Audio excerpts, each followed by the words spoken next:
मुख्यमंत्री योगी आदित्यनाथ ने विधानसभा में राज्यपाल के अभिभाषण पर चर्चा का दिया जवाब। कहा, कोरोना महामारी से निपटने में प्रधानमंत्री नरेंद्र मोदी के नेतृत्व में सरकार ने कामयाबी हासिल की। राष्ट्रपति रामनाथ कोविंद ने अहमदाबाद के मोटेरा में किया दुनिया के सबसे बड़े नरेंद्र मोदी क्रिकेट स्टेडियम का उद्घाटन। स्टेडियम में आज से खेला जा रहा है भारत इंग्लैंड के बीच तीसरा टेस्ट मैच।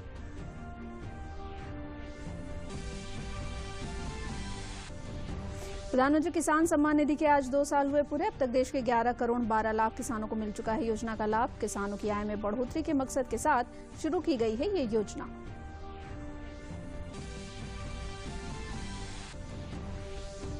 मथुरा में यमुना एक्सप्रेस वे पर देर रात हुए भीषण हादसे में अनियंत्रित टैंकर की कार से हुई टक्कर। दुर्घटना में 7 लोग मारे गए।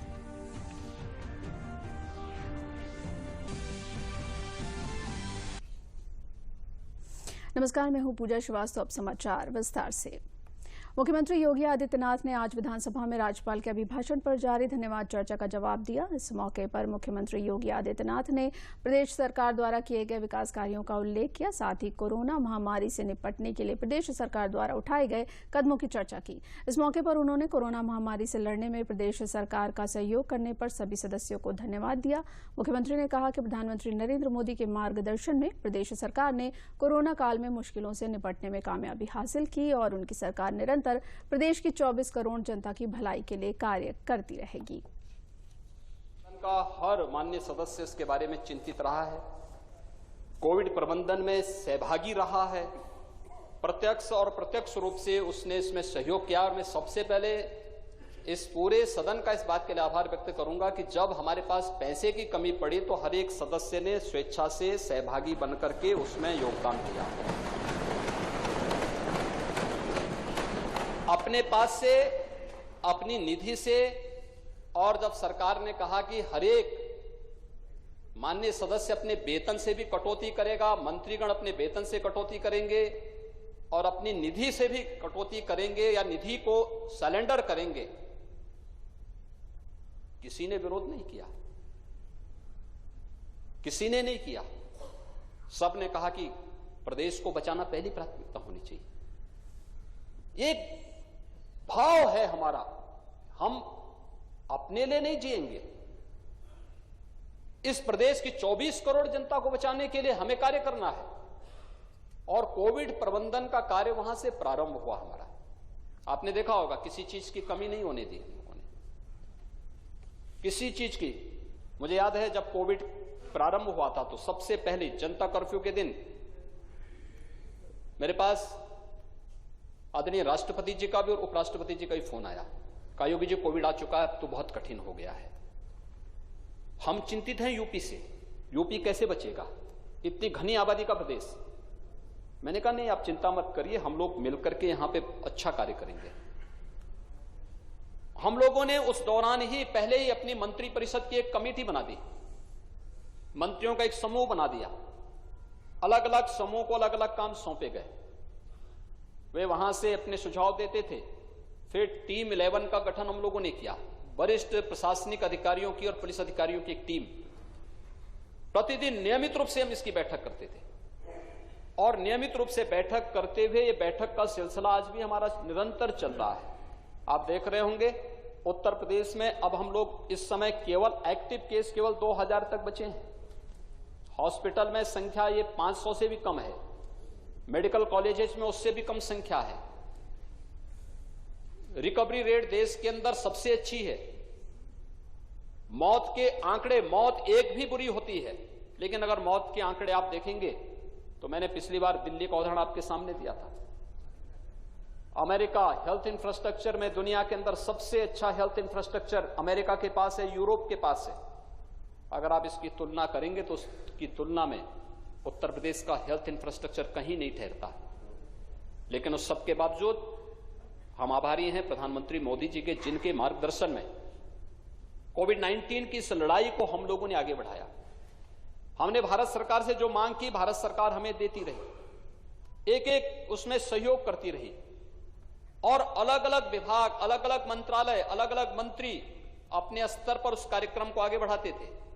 प्रशासनिक अधिकारी अपने तरीके से कार्य करते थे, सबकी समीक्षा, ये सच था कि मैं स्वयं करता था, लेकिन हर एक पूरी जवाबदेही के साथ काम करता था। कोविड-19 के दौरान भी हमारी बैठकों का सिलसिला नहीं समाप्त हुआ, विजिट का वो सिलसिला समाप्त नहीं हुआ। हम निरंतर कार्य करते रहे, निरंतर चलते रहे, और उसका परिणाम था कि WHO, दुनिया की सबसे बड़ी स्वास्थ्य संस्था, विश्व स्वास्थ्य संगठन को भी उत्तर प्रदेश के कोरोना प्रबंधन की सराहना करनी पड़ी है।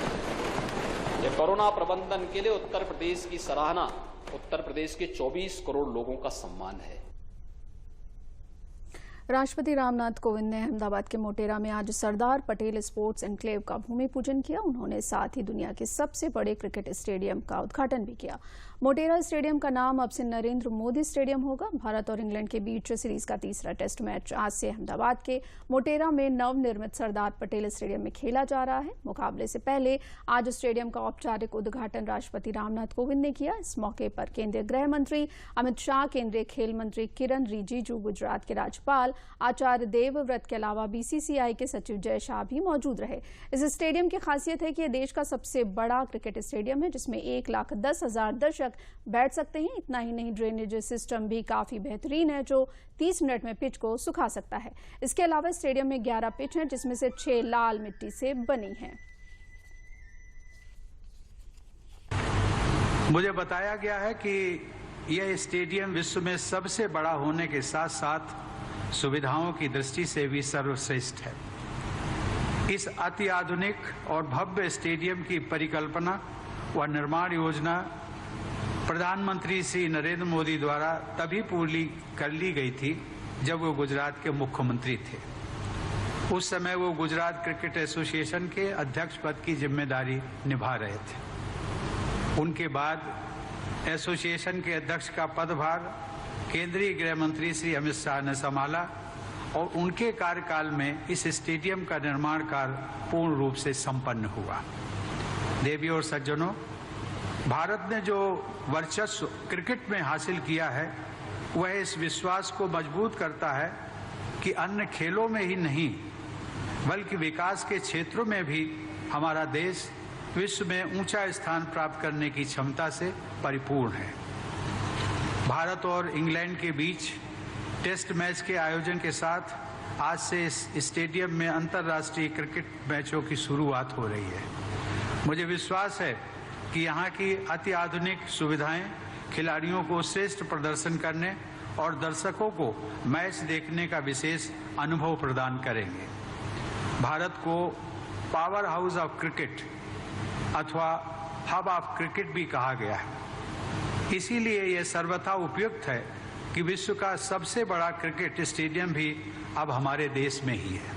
मैं आज बताना चाहता हूं अहमदाबाद और देश के लोगों को कि तीनों चीजें मिलाकर सरदार पटेल स्पोर्ट्स एनक्लेव, जिसका हिस्सा नरेंद्र मोदी स्टेडियम और नारायणपुरा में बनने वाला एक स्पोर्ट्स कॉम्प्लेक्स, ये तीनों चीजों को अगर मिलाते हैं तो 233 एकड़ भूमि पर कोई भी अंतर्राष्ट्रीय खेल स्पर्धा करनी है, चाहे कॉमनवेल्थ गेम करने हो, चाहे एशियाड करना हो, चाहे ओलंपिक करना हो, अहमदाबाद 6 महीने के अंदर तैयार होकर खड़ा हो जाए। इस प्रकार का स्पोर्ट्स इंफ्रास्ट्रक्चर आज यहां पर बनने की शुरुआत हुई और इस स्पोर्ट्स इंफ्रास्ट्रक्चर के बनने के साथ ही अहमदाबाद भारत में स्पोर्ट्स सिटी के नाम से जाना जाएगा, जो हमारे प्रधानमंत्री नरेंद्र मोदी जी गुजरात के मुख्यमंत्री थे तब देखा हुआ उनका सपना था।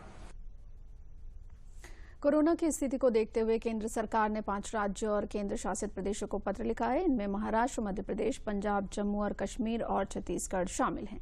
केंद्र ने उनसे कोरोना वैक्सीन लगाने की मुहिम में तेजी लाने को कहा। केंद्र ने कहा कि इन राज्यों और केंद्र शासित प्रदेशों के कुछ जिलों में कोरोना मामलों में बढ़ोतरी हो रही है, जिसे देखते हुए प्रभावित जिलों में टीकाकरण में तेजी लाई जाए। केंद्र सरकार की चिट्ठी में उन जिलों का जिक्र है जहां कोरोना के मामले बढ़ रहे हैं और इन जिलों में टीका लगाने में तेजी लाने के लिए कहा गया है। इस बीच ICMR ने कहा है कि ताजा नए मामलों और वायरस के N440 के और E484Q के स्ट्रेन के बीच कोई सीधा संबंध नहीं है। देश में कोविड-19 टीकाकरण तेज रफ्तार के साथ जारी है। अब तक देश में 1 करोड़ 19 लाख से अधिक लोगों को कोविड टीका लगाया जा चुका है, लेकिन इस बीच 5 राज्यों में कोविड के मामलों में बढ़ोतरी ने सरकार की चिंता को बढ़ा दिया है। हालांकि कम्युनिटी पॉजिटिविटी रेट लगातार गिर रहा है और घटती मृत्यु दर भी एक बड़े संतोष की बात है, लेकिन इन 5 राज्यों में बढ़ते मामलों ने सरकार को सतर्क जरूर कर दिया है। इस बीच 3 राज्यों में मिले वायरस के 2 नए स्ट्रेन से भी खतरा बढ़ गया है। हालांकि ये नहीं तय है कि ये मामले उसी स्ट्रेन से बढ़े हैं।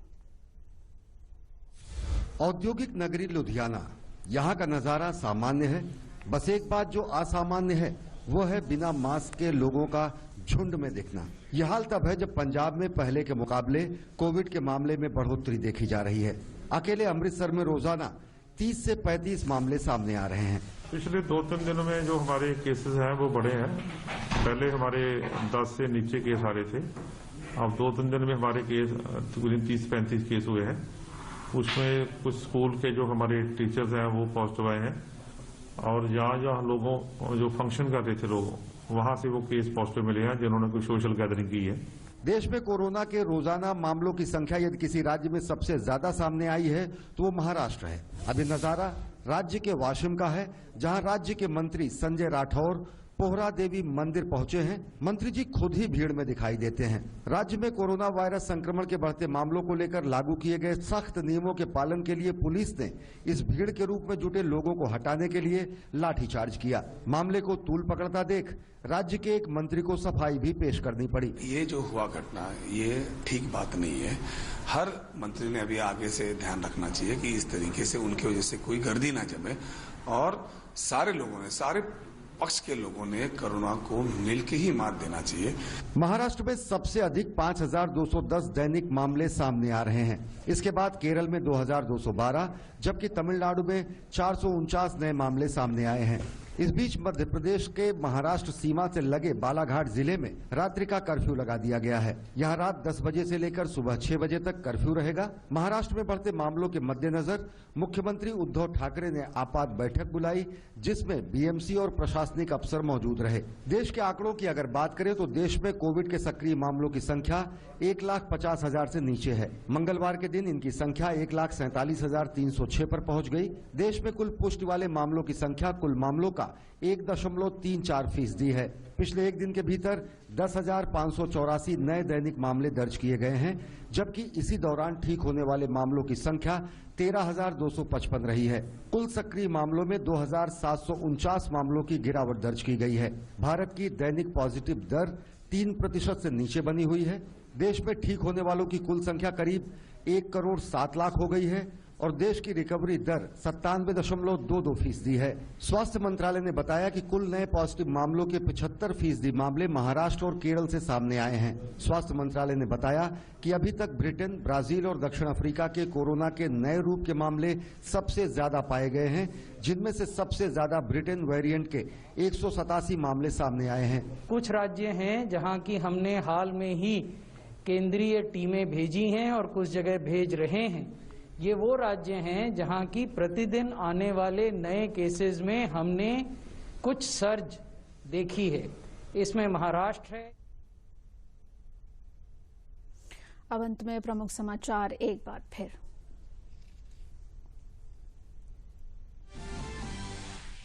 मुख्यमंत्री योगी आदित्यनाथ ने विधानसभा में राज्यपाल के अभिभाषण पर चर्चा का दिया जवाब। कहा, कोरोना महामारी से निपटने में प्रधानमंत्री नरेंद्र मोदी के नेतृत्व में सरकार ने कामयाबी हासिल की। राष्ट्रपति रामनाथ कोविंद ने अहमदाबाद के मोटेरा में किया दुनिया के सबसे बड़े नरेंद्र मोदी क्रिकेट स्टेडियम का उद्घाटन। स्टेडियम में आज से खेला जा रहा है भारत इंग्लैंड के बीच तीसरा टेस्ट मैच।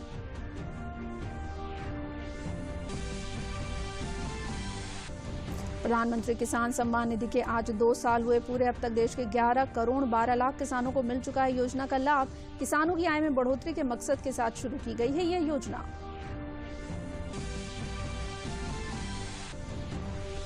मथुरा में यमुना एक्सप्रेस वे पर देर रात हुए भीषण हादसे में अनियंत्रित टैंकर की कार से हुई टक्कर।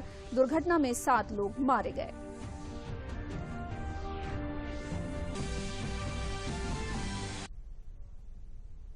इसी के साथ समाचार समाप्त हुए। नमस्कार।